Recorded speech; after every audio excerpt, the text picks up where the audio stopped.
Hello everyone, and welcome to the 173rd episode of Analyzing Evil, featuring Beast Rabban from Dune. While he might not be as prominent in this story as his larger-than-life uncle, or his brother, Rabban still inhabits a space in the ranks of the Harkonnen worth talking about, the legendary beast who has unleashed horror upon countless innocents as the most brutal representation of Harkonnen villainy. In this video, we'll be discussing all there is to know about Rabban as he appears in the novel, the 1984 Dune film, and the Denis Villeneuve adaptation, sifting through what little we've been given on his character and his various appearances so we might understand more the evil of the dreaded House Harkonnen. And if you haven't seen the remastered Baron video yet, be sure to check it out by using the link on your screen, and make sure to keep a watch out for a video on Feyd-Rautha coming to you soon. Now without further ado, let's begin.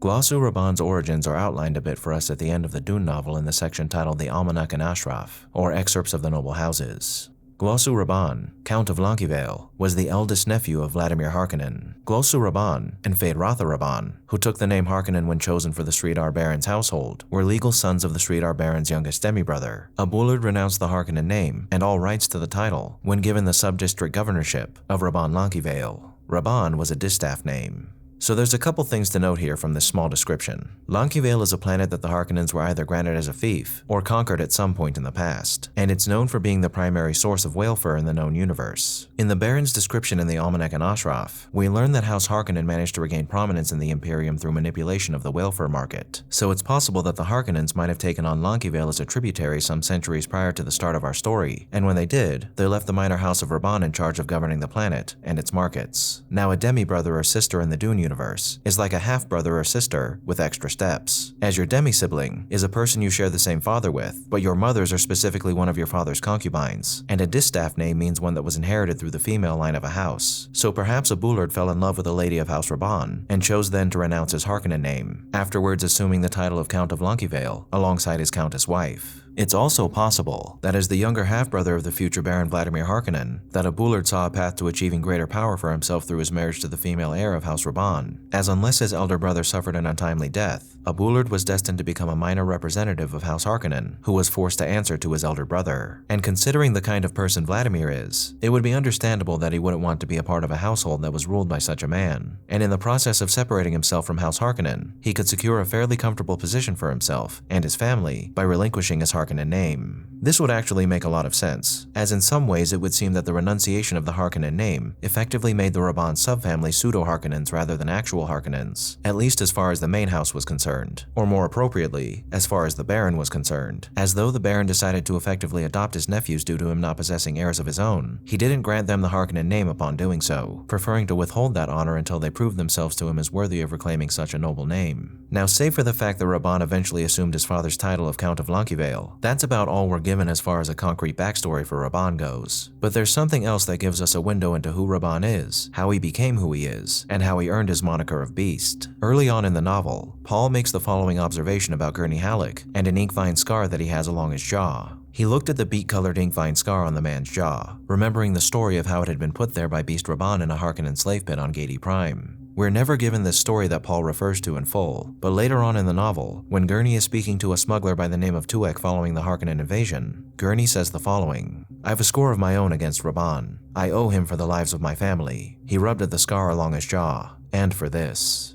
So there are two possibilities here, both of which aren't exactly pretty. A slave pit can mean several things depending on the story, but generally a slave pit is a place where one keeps their slaves and sets them to work on some grueling task. And if Rabban gave Gurney a scar and killed his family while they were toiling in a slave pit, that means that either Rabban was set in charge of overseeing some of the Harkonnen slave labor force on Gedi Prime, and he gained a reputation as being a brutally cruel and vicious slave master, or perhaps Rabban was fond of heading to the slave pits to sadistically torture and murder slaves whenever he felt so inclined to act out whatever violent fantasies he had spinning around in his head. The former is probably more likely, as perhaps the Baron assigned his nephew to the slave pits in order to harden him and test his leadership capabilities. And when he was given free rein to do as he pleased in this position, the beast hiding within Rabban was allowed to flourish. And here is where he earned his infamous name by being a particularly unforgiving slave master. Though considering his reputation, it's also possible that Rabban engaged in the latter practice and caught his uncle's attention as a potential iron-fisted successor in the process. Regardless of why he was assigned to these pits, From Gurney's description, we know that Rabban was torturing and murdering people in them, and I do think it's likely that this is how he earned his beast moniker, and considering he's the type of man who would be so merciless to defenseless and oppressed people, we could also assume that Rabban enjoyed this name and played a part in attaching it to his reputation. However, it's also possible that Rabban earned the title of beast due to his treatment of the Fremen, as after Rabban earned his stripes in the slave pits, he was granted the title of planetary governor of Arrakis to oversee the Harkonnens' operations there, and the terror that he unleashed on the populace earned him another nickname,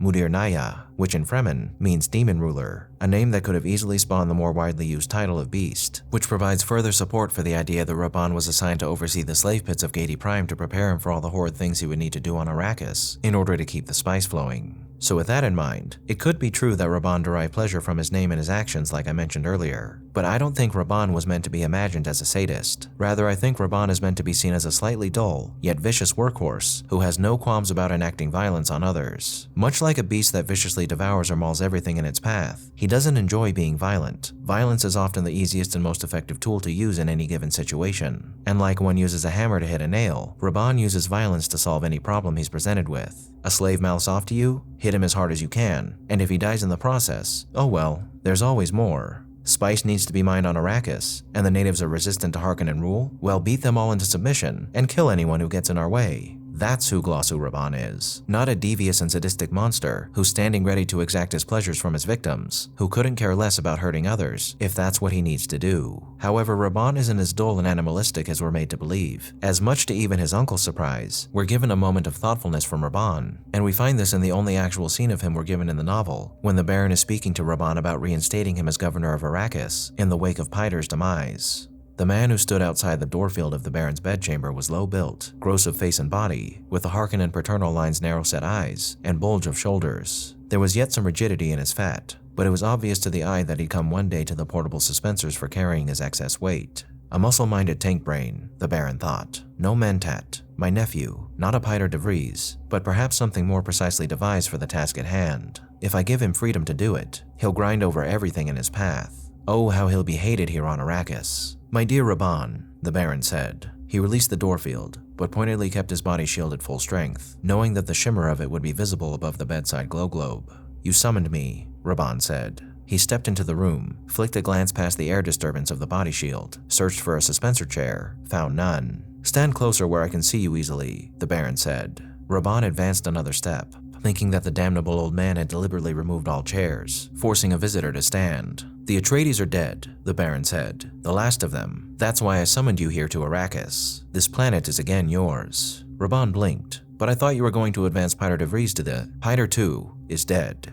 Piter? Piter. The Baron reactivated the doorfield, blanked it against all energy penetration. You finally tired of him, eh? His voice fell flat and lifeless in the energy-blanketed room. I will say a thing to you just this once, the Baron rumbled. You insinuate that I obliterated Piter as one obliterates a trifle. He snapped fat fingers. Just like that, eh? I am not so stupid, nephew. I will take it unkindly if ever again you suggest by word or action that I am so stupid. Fear showed within the squinting of Rabban's eyes. He knew within certain limits how far the old Baron would go against family. Seldom to the point of death unless there were outrageous profits or provocation in it, but family punishments could be painful. Forgive me, my Lord Baron, Rabban said. He lowered his eyes as much to hide his own anger as to show subservience. You do not fool me, Rabban, the Baron said. Rabban kept his eyes lowered, swallowed. I make a point, the Baron said. Never obliterate a man unthinkingly, the way an entire fief might do it through some due process of law. Always do it for an overriding purpose, and know your purpose. Anger spoke in Rabban. But you obliterated the traitor Yue. I saw his body being carried out as I arrived last night.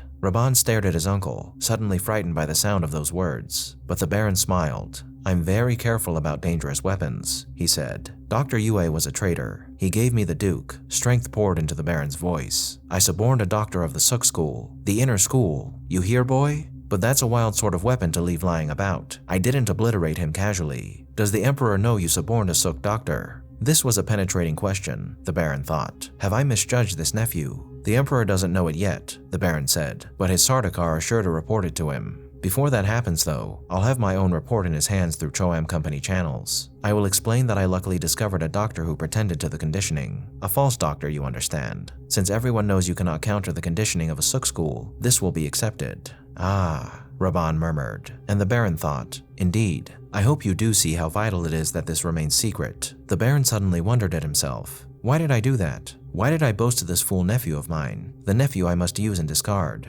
The Baron felt anger at himself. He felt betrayed. It must be kept secret, Rabban said. I understand. The Baron sighed. I give you different instructions about Arrakis this time, nephew. When last you ruled this place, I held you in strong reign. This time, I have only one requirement. My lord? Income.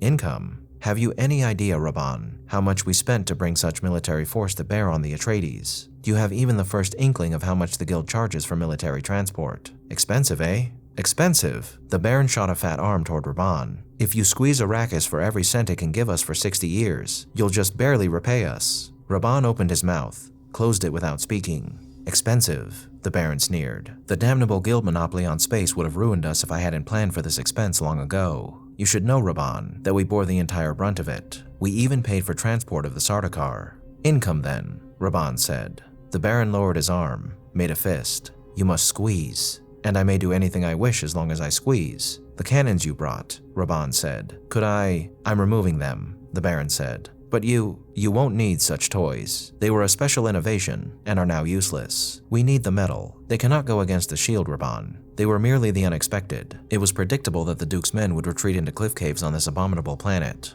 Our cannon merely sealed them in. The Fremen don't use shields. You may keep some lasguns if you wish. Yes, my lord. As long as you squeeze. Rabban's smile was gloating. I understand perfectly, my lord. You understand nothing perfectly, the Baron growled. Let us have that clear at the outset. What you do understand is how to carry out my orders. Has it occurred to you, nephew, that there are at least 5 million persons on this planet? Does my lord forget that I was his regent Sardar here before? And if my lord will forgive me, his estimate may be low. It's difficult to count a population scattered amongst sinks and pans the way they are here. And when you consider the Fremen aren't worth considering.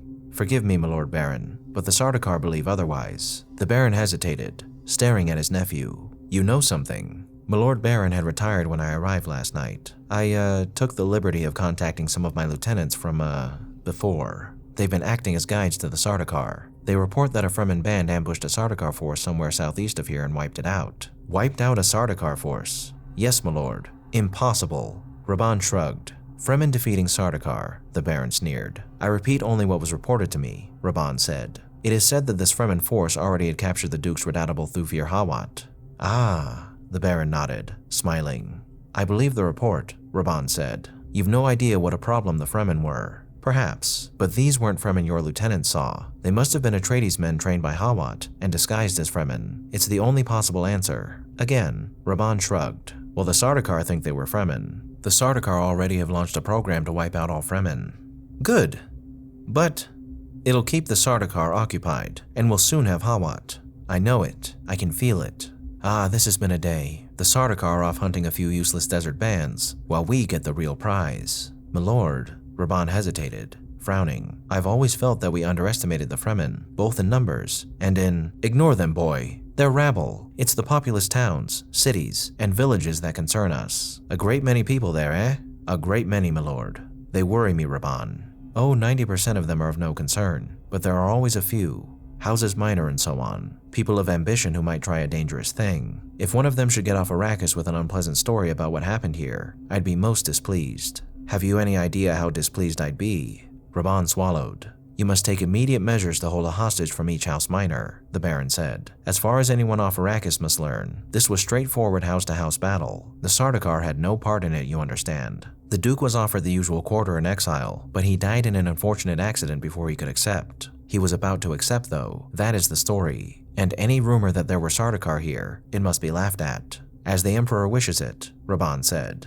As the Emperor wishes it. What about the smugglers? No one believes smugglers, Rabban. They are tolerated, but not believed. At any rate, you'll be spreading some bribes in that quarter, and taking other measures which I'm sure you can think of. Yes, my lord. 2 things from Arrakis then, Rabban. Income, and a merciless fist. You must show no mercy here. Think of these clods as what they are. Slaves envious of their masters, and waiting only on the opportunity to rebel. Not the slightest vestige of pity or mercy must you show them. Can one exterminate an entire planet? Rabban asked. Exterminate? Surprise showed in the swift turning of the Baron's head. Who said anything about exterminating? Well, I presumed you were going to bring in new stock and— I said squeeze, nephew, not exterminate. Don't waste the population, merely drive them into utter submission. You must be the carnivore, my boy. He smiled, a baby's expression in the dimple-fat face. A carnivore never stops. Show no mercy, never stop. Mercy is a chimera. It can be defeated by the stomach rumbling its hunger, by the throat crying its thirst. You must be always hungry and thirsty. The Baron caressed his bulges beneath the suspensors. Like me.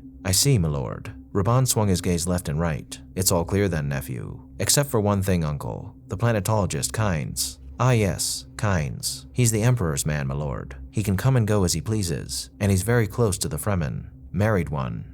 Kynes will be dead by tomorrow's nightfall. That's dangerous work, uncle. Killing an Imperial servant. How do you think I've come this far this quickly? The Baron demanded. His voice was low, charged with unspeakable activities. Besides, you need never have feared Kynes would leave Arrakis. You're forgetting that he's addicted to the spice. Of course, those who know will do nothing to endanger their supply, the Baron said. Kynes certainly must know. I forgot, Rabban said. They stared at each other in silence. Presently, the Baron said, Incidentally, you will make my own supply one of your first concerns. I've quite a stockpile of private stuff, but that suicide raid by the Duke's men got most of what we'd stored for sale. Rabban nodded. Yes, my lord.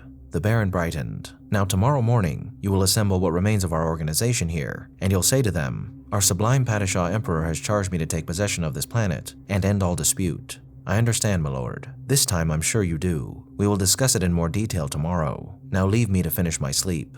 Now this is much more thoughtful insight into the Harkonnen's aspiration than we were led to believe we'd receive from a man known as the Beast. And while this passage highlights Rabban's intellect, it also reinforces something I discussed about the Baron in his episode, that the Baron's fatal flaw is underestimating his subordinates and his enemies alike. Here the Baron was presented with two avenues to achieving further success in his plans. The revelation that his nephew in fact isn't just the muscle-minded tank brain he thought he was, but a man who actually put some thought to whatever task he's presented with, and who could have been far more useful to him as a member of his inner circle than if he had just relegated him to being the brutal overseer of slave pits and the oppression of an entire people. The Baron's policy of subjugating the Fremen while underestimating them in the same breath played a large part in sealing his fate, and had he had more faith in his protege and not transformed him into a monster, things may have turned out a bit differently for House Harkonnen, because when it comes down to it, that is what Rabban was made to be, his uncle's beast. I'm certain Rabban had tendencies that allowed him to become a beast, but without his dear uncle and the dread practices of House Harkonnen, Glossu Rabban may not have become a fabled Harkonnen monster, a boogeyman that became the physical manifestation of Harkonnen cruelty. But alas, that is what tutelage in the Harkonnen household can bring you. Now there's a bit more to say about who Rabban is in the book, but now let's talk about how his film and show adaptations stack up to what we're given in the novel. In the 1984 film, Rabban is essentially relegated to a background character. Portrayed by the famously burly Paul L. Smith, Rabban here is big, imposing, and possesses the red hair that's a trademark of all Harkonnens in this version of the story. Like in the novel, he has a few lines when he's speaking to the Baron about ruling over Arrakis following the invasion. And because we're talking about the bizarro version of Dune here, Rabban of course has to get a snack by tearing a piece of meat off a cow's hanging corpse before he speaks to his uncle. But aside from a brief moment at the end of the story, this is really all there is to this version of the character. In the 2000 series, Rabban, as portrayed by Laszlo Kish, is fairly representative of his book character, and he's given more actual screen time than he receives in the novel. Here Rabban is shown to be prone to angry outbursts, and he's impatient, petulant, and arrogant. And while he's not as well muscled or imposing as the other two portrayals we've been given so far, he's still a good representative of the beast that he's supposed to be. A small addition to this version of the story that enhances the brutality of his character is this execution scene, which gives us more of a visual idea of what Rabban's oppression of the Fremen might have looked like that we often hear about in the novel, but never see, and it is a nice touch. And then, there's the Denis Villeneuve adaptation. And this version of Rabban is without a doubt the best interpretation we've ever been given.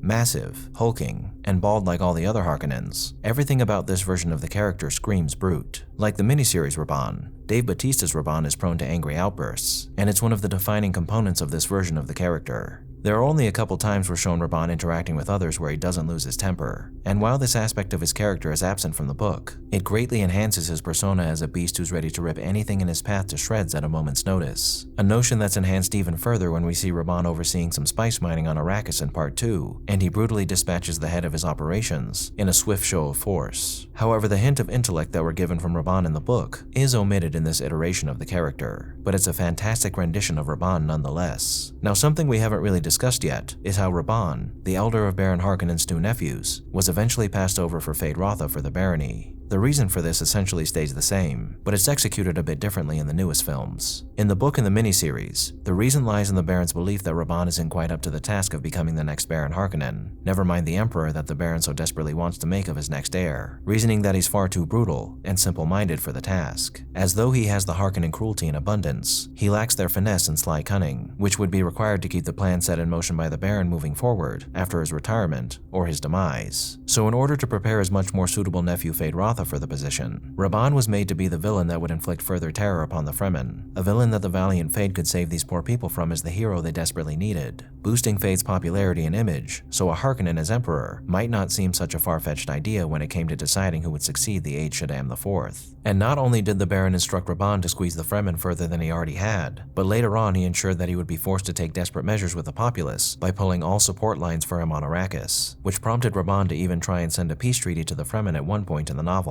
fearing for his life in the wake of his abandonment. In Dune Part 1 and 2, it almost seems as if sending Rabban back to Arrakis was the last test the Baron had for his nephew to determine whether or not he was worthy of being his heir. And once he proved that he couldn't even keep Arrakis in line, the Baron reasoned that his younger nephew must assume Rabban's place in the Harkonnen hierarchy, and after showing a good deal of cowardice when attempting to confront the Fremen, then being forced to the floor by his younger brother to kiss his feet, Rabban was made out to be as much a fool and a coward as he was a hot-tempered beast. Again, aside from not showcasing the fact that Rabban does possess an intellect that seems to have been underestimated, this is the truest interpretation of the character we've been given. And unfortunately for Rabban, he is indeed a fool, as it's doubtful that someone who had more political awareness and foresight would have allowed themselves to be put in such a dangerous position. And though it isn't necessarily Rabban's fault that he was made into this monster, in the end, he was forced to suffer the consequences of being one of the Baron's playthings. In the novel, Rabban is cited as having been killed in the Battle of Arrakeen, but we never learn how it happened. In the 1984 film, the Emperor presents Rabban's head on a platter as punishment for his actions on Arrakis and the Baron's machinations. In the 2000 series, Rabban is shown succumbing to a Fremen onslaught during the immediate aftermath of the Battle of Arrakeen, receiving his just desserts at the hands of the people he subjugated for years, which is perhaps the most fitting end for such a creature as Glossu Rabban. But equally as fitting is his demise in Dune Part 2, where Gurney Halleck finally exacts swift vengeance upon Rabban by shoving a knife through his throat. Regardless, Rabban met his end as he lived, a Harkonnen beast who served as the physical manifestation of the ill intent of House Harkonnen. Rabban was given a relatively small part in this story, but if this video is any testament, small parts can sometimes be a large part of the bigger picture, and there's often a lot more to certain characters you might overlook when compared to the complexities of those around them. And for this brutal monstrosity created by a corpulent devil of supreme villainy, he certainly had quite the impact, becoming the legendary beast Rabban, the boogeyman of Arrakis, and one of the supreme terrors of his house, a man who's more than worthy of being labeled as one of the greatest evils that House Harkonnen ever produced.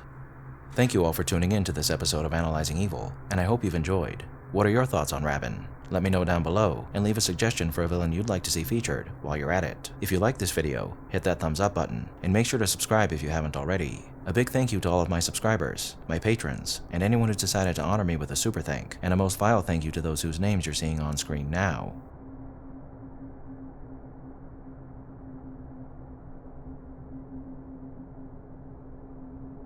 Join the channel's Discord server and subreddit to interact with myself and the community, and follow me on the social media platforms listed below to keep up with the channel. As always, thanks for watching, and I'll be seeing you soon.